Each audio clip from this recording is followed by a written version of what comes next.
পশ্চিমবঙ্গের মুখ্যমন্ত্রী শুভেন্দু অধিকারীর ব্যক্তিগত সহকারী চন্দ্রনাথ রথ হত্যার ঘটনায় বেরিয়ে আসছে চাঞ্চল্যকর সব তথ্য। উত্তরপ্রদেশ থেকে গ্রেপ্তার করা হয়েছে মূল অভিযুক্ত বিজেপি শুভেন্দু অধিকারীকে।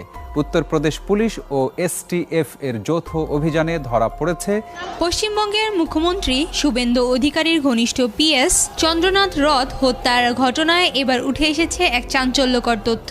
হত্যার মূল আসামি পশ্চিমবঙ্গের মুখ্যমন্ত্রী শুভেন্দু অধিকারীকে গ্রেফতার করা হয়েছে। পশ্চিমবঙ্গের নতুন মুখ্যমন্ত্রী শুভেন্দু অধিকারীকে গ্রেফতার করেছে পুলিশ।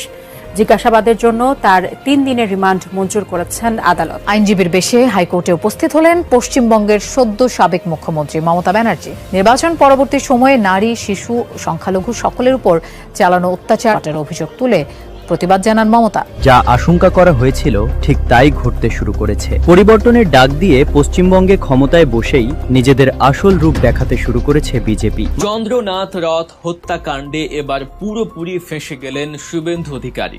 মুখ্যমন্ত্রীর গদিতে বসার 1 সপ্তাহ পেরোতে না পেরোতেই নিজের পদ হারাতে চলেছেন তিনি। নিজের সবচেয়ে কাছের এবং দীর্ঘদিনের বিশ্বস্ত পিএসকে কি নিজের নির্দেশেই চিরতরে সরিয়ে দিয়েছিলেন শুভেন্দু? রাজনীতিতে ক্ষমতা দখলের নেশা কি এতই ভয়ঙ্কর যে নিজের ছায়াসঙ্গীকে প্রকাশ্য রাস্তায় ব্রাশ ফায়ার করে খুন করাতে বুক কাঁপে না? হ্যাঁ, আজ এমন কিছু চাঞ্চল্যকর তথ্য আপনাদের সামনে তুলে ধরব যা প্রমাণ করে যে শুভেন্দু অধিকারীর পিএস চন্দ্রনাথ রথের এই নির্মম হত্যাকাণ্ডের মাস্টারমাইন্ড আর কেউ নন, খোদ ক্ষমতার শীর্ষে বসে থাকা মহাশক্তিধর নেতারাই। দশক পশ্চিমবঙ্গে বিজেপি নেতা সুধীন্দ্র অধিকারীর পার্সোনাল সেক্রেটারি যে নৃশংসভাবে হত্যা করেছে সে আর কেউ নয়, বিজেপি নেতা সুধীন্দ্র অধিকারী হত্যা করেছে। এবং চন্দ্রনাথ রথ শুধুমাত্র তার পার্সোনাল সেক্রেটারি ছিল নয়, তার খুবই কাছের মানুষ ছিল এবং সুধীন্দ্রর সব অপকর্মকাণ্ড কিন্তু এই পিএস জানতো। এবং সুধীন্দ্র যেসব রকমের অপকর্মকাণ্ড করেছিল সবই কিন্তু এই পিএস চন্দ্রনাথ রথ সবই জানতো। এবং বিজেপি নেতা সুধীন্দ্র ভয়ে কিন্তু তাকে হত্যা করেছে, কারণ যে কোনো মুহূর্তে কিন্তু ফাঁস করে দিত সকল অপকর্মকাণ্ড। এবং এই হত্যার দায় হাতে নাতে ধরা গিয়েছে বিজেপি নেতা সুধীন্দ্র। তো দর্শক, এতক্ষণ দেখছেন ভিডিও শুরুতে শিরোনামের মাধ্যমে কিছু অংশ, এখন দেখবেন পুরো ভিডিও জুড়ে বিস্তারিত। তার আগে সবাই কাছে একটা অনুরোধ করব, যারা আমার চ্যানেলে নতুন আসছেন অবশ্যই চ্যানেলটা সাবস্ক্রাইব করে দিবেন, পাশে থাকা বেল আইকনটি অল ক্লিক করে বাজিয়ে দিবেন। তো দর্শক চলেন, এই বিজেপি নেতা সুধীন্দ্র যে হাতে নাতে ধরা গিয়েছে তার আগে আমরা দেখব এই সুধীন্দ্রর অধিকারীর পিএসকে যে নৃশংসভাবে হত্যা করেছে তার চালচন্নভাবে কিছু তথ্য বেরিয়ে আসলো। আমরা এই বিষয়টি দেখে পরবর্তী ওই বিষয়টি দেখব এবং আপনারা সবাই একটা লাইক দিয়ে সম্পূর্ণ ভিডিওটা সবাই ধৈর্য সহকারে দেখতে থাকুন এবং আপনার মতামত অবশ্যই কমেন্ট বক্সে জানিয়ে যাবেন। ঘটনা শুরু কলকাতার মধ্যম গ্রামের দোহারিয়ার এক নির্জন রাস্তায়। রাতের অন্ধকার চিরে দ্রুত গতিতে এগিয়ে যাচ্ছিল একটি গাড়ি। হঠাৎ করে চারদিক থেকে ঘিরে ধরে 7-8 জন সশস্ত্র বাইক আরোহী। কেউ কিছু বুঝে ওঠার আগে শুরু হয় বৃষ্টির মতো গুলি। গাড়ির সামনের সিটে বসে থাকা মানুষটির শরীর মুহূর্তের মধ্যে ঝাঁঝরা হয়ে যায়। নিহত এই মানুষটি সাধারণ কেউ নন, তিনি শুভেন্দু অধিকারীর সবচেয়ে বিশ্বস্ত পিএস বা পার্সোনাল সেক্রেটারি চন্দ্রনাথ রথ। রাজ্য পুলিশের এসআইটি এবং সিআইডি যখন তদন্তে নামে তখন মাত্র 4 দিনের মাথায় এই খুনের জট খুলতে শুরু করে। ফাস্ট্যাগের জাল অ্যাকাউন্ট এবং মোবাইল ট্র্যাকিং ব্যবহার করে পুলিশ বিহার ও উত্তরপ্রদেশ থেকে 3 জন শার্প শুটারকে গ্রেফতার করে। এদের নাম মায়াঙ্ক মিশ্র, ভিকি মৌর্য এবং রাজ সিং। জিজ্ঞাসাবাদে বেরিয়ে আসে হারহিম করা তথ্য। এই খুনের জন্য সুপারি দেয়া হয়েছিল পাক্কা 1.5 কোটি টাকা। বিহারের জেলে বসে থাকা কুখ্যাত মাফিয়া ডন শেরু সিং এই কন্ট্রাক্ট নিয়েছিল। কিন্তু এখানে এই গল্পের শেষ নয়, বরং আসল রহস্যের শুরু। ভিন্ন রাজ্যের এই ভাড়াটে খুনিদের সাথে শুভেন্দু অধিকারীর পিএস চন্দ্রনাথ রথের কিসের শত্রুতা? কেন উত্তরপ্রদেশ বা বিহারের অপরাধীরা কলকাতায় এসে এত বড় ঝুঁকি নেবে? এই প্রশ্নের উত্তর খুঁজতে গিয়েই বেরিয়ে পড়ে শুভেন্দুর দলের আসল চেহারা। গ্রেফতার হওয়া খুনি রাজ সিং এর একটি ভিডিও সোশ্যাল মিডিয়ায় ভাইরাল হয়ে যায়। সেই ভিডিওতে স্পষ্ট দেখা যায় রাজ সিং উত্তরপ্রদেশের বালিয়া লোকসভা নির্বাচনে প্রকাশ্যে বিজেপির প্রার্থীর হয়ে ভোট চাইছে। শুধু তাই নয়, উত্তরপ্রদেশের বিজেপি মন্ত্রী এবং সাংসদদের সাথে তার ঘনিষ্ঠতার প্রমাণও পুলিশের হাতে চলে আসে। অর্থাৎ যে খুনিরা শুভেন্দুর পিএসকে মারল তাদের সাথে রয়েছে বিজেপির সরাসরি যোগসূত্র। একটু ভাবুন তো, এটা কি শুধুই কাকতালীয়? এই রাজনৈতিক যোগসূত্র সামনে আসার পরেই শুরু হয় আসল নাটক। কোনো নোটিশ ছাড়াই কাউকে কোনো কারণ না জানিয়েই তদন্তের দায়িত্ব রাজ্য পুলিশের হাত থেকে কেড়ে নিয়ে তুলে দেয়া হয় সিবিআই এর হাতে। কিন্তু কেন? মুখ্যমন্ত্রী হওয়ার পর শুভেন্দু অধিকারী নিজেই বলেছিলেন যে রাজ্য পুলিশের উপর তার পূর্ণ আস্থা রয়েছে। তাহলে মাত্র 4 দিনের মাথায় সেই আস্থা গেল কোথায়? যখন পুলিশ খুনিদের ধরে ফেললো, গাড়ির ট্রেইল বের করে ফেললো, বিজেপির যোগসূত্র পেয়ে গেল, ঠিক তখনই কেন সিবিআই কে ডেকে আনা হলো?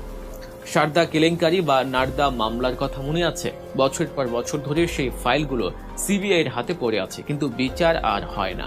রাজ্য পুলিশ যখন তদন্ত করে অন্তত মানুষ আপডেট পায়, কিন্তু সিবিআই তদন্ত মানেই সব খবর ব্ল্যাকআউট, ফাইল বন্ধ আর মাস্টার মাইন্ডরা নিরাপদে।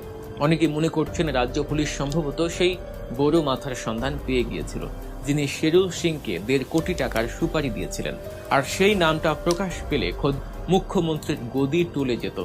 সেই সত্য যাতে দিনের আলো না দেখে, সেজন্যই তড়িঘড়ি করে সিবিআই কে এনে তদন্তকে চিরতরে ঘুম পাড়িয়ে দেওয়া হলো। যাক, অপরাধ বিশ্লেষকরা যখন শুভেন্দু অধিকারীর অতীতের ফাইল খুলছেন, তখন বেরিয়ে আসছে এক ভয়াবহ এবং রক্তমাখা ইতিহাস। চন্দ্রনাথ রথের মৃত্যুই প্রথম নয়, এর আগেও শুভেন্দু অধিকারীর সাথে যুক্ত অন্তত 3 জন ঘনিষ্ঠ ব্যক্তির রহস্যজনক এবং অস্বাভাবিক মৃত্যু হয়েছে। 2013 সালের 4ই আগস্ট শুভেন্দুর আরেক ঘনিষ্ঠ সহকারী প্রদীপ ঝাকে নির্মমভাবে হত্যা করা হয়। সে মামলার বিচার আজও হয়নি। এরপর 2018 সালে শুভেন্দুর ব্যক্তিগত দেহরক্ষী সুব্রত চক্রবর্তীর গুলিবিদ্ধ মৃতদেহ উদ্ধার হয় পুলিশ ব্যারাক থেকে। সেটিকে আত্মহত্যা বলে চালানোর চেষ্টা হলেও রহস্যের জট কোনোদিন খোলেনি। আর 2021 সালের হাই ভোল্টেজ নির্বাচনের সময় শুভেন্দুর নিজের গাড়ি চালককেও রহস্যজনকভাবে প্রাণ হারাতে হয়েছিল। মারা গেছেন তারা সবাই শুভেন্দু অধিকারীর সবচেয়ে কাছের মানুষ, তার পিএস, তার দেহরক্ষী, তার ড্রাইভার। প্রতিটি ক্ষেত্রেই প্যাটার্ন একদমই এক। এটা কি সত্যি শুধু কাকতালীয় ঘটনা, নাকি এর পেছনে আছে কোনো গভীর এবং ভয়ঙ্কর ষড়যন্ত্র? অপরাধ বিজ্ঞানীরা স্পষ্ট ভাষায় বলছেন, একজন রাজনীতিবিদের ছায়াসঙ্গীরা তার সমস্ত গোপন খবর, অবৈধ লেনদেন এবং ডার্ক সিক্রেটের সাক্ষী থাকেন। তারা জানেন কোথায় টাকা যায়, কার সাথে গোপন বৈঠক হয়, কোন চুক্তি কোথায় সই হয়। শুভেন্দু অধিকারীর নারদা স্টিং অপারেশনের কথা কার না মনে আছে? চন্দ্রনাথ রথ ছিলেন সেই জগতের সবচেয়ে কাছের সাক্ষী। তিনি জানতেন শুভেন্দুর প্রতিদিনের শিডিউল, জানতেন কোন মাফিয়া বা শিল্পপতির সাথে কোথায় গোপন মিটিং হচ্ছে, জানতেন 100 কোটি টাকার হিসেবগুলো কোথায় রাখা আছে। মুখ্যমন্ত্রীর শপথের ঠিক আগ মুহূর্তে চন্দ্রনাথ হয়তো হয়ে উঠেছিলেন এমন এক বিপজ্জনক সাক্ষী, যাকে সরিয়ে না দিলে শুভেন্দুর মসনদ নিরাপদ ছিল না। ক্ষমতার শীর্ষে পৌঁছানোর ঠিক আগে কোনো নেতার পিএস যদি মুখ খোলেন, তবে কি হতে পারে? সেটা ঠেকাতে কি 1.5 কোটি টাকা খরচ করা হলো না? ক্ষমতার মসনদে বসার আগে নিজের সমস্ত কালো অতীত মুছে ফেলার জন্যই কি এই মাস্টার প্ল্যান? ক্ষমতা এসেছে বিজেপি, শুভেন্দু হয়েছেন মুখ্যমন্ত্রী। এই সময়ে বাংলার বুকে এমন কোনো মাফিয়া ডন বা অপরাধীর সাহস আছে যে বিনা মদদে খোদ মুখ্যমন্ত্রীর পিএসকে খুন করবে? এটা একেবারেই অসম্ভব। তাহলে এই মদত এলো কোথা থেকে? 1.5 কোটি টাকার সুপারি, উত্তরপ্রদেশের শার্প শুটার, বিজেপির সাথে খুনিদের সরাসরি যোগসূত্র এবং তার পরপরই সিবিআই রহস্যময় এন্ট্রি। সবকিছু মিলিয়ে একটাই চিত্র ফুটে ওঠে, আর তা হলো নিজের ক্ষমতা নিকণ্টক করতেই শুভেন্দু অধিকারী হয়তো নিজেরই একসময়ের সবচেয়ে কাছের মানুষকে সরিয়ে দিয়েছেন।